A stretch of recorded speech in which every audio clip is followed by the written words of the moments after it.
ritmo de la agrupación Sangre Brava de Chumbivilcas.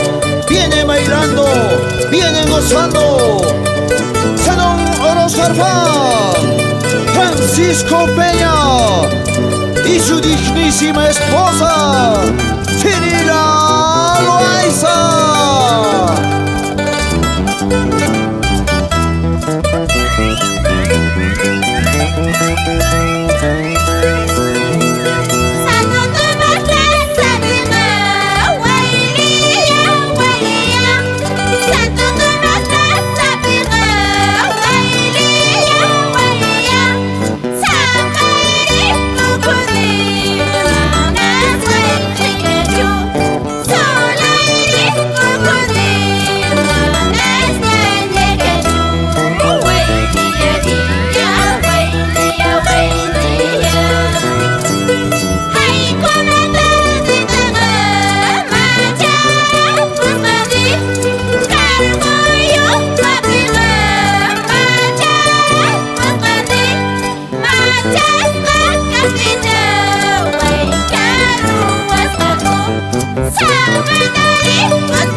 ¿Cómo no recordar a nuestros hermanos chumbivilcanos que se encuentran en los diferentes rincones del Perú profundo? También se encuentran en el extranjero. Ahí está mi hermano Delfín Quispe, mi hermano Zenón.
Baila, goza, goza, señora Elizabeth Delgado Almanza, señor Freddy Loaiza Delgado, siempre al compás de Sangre Brava.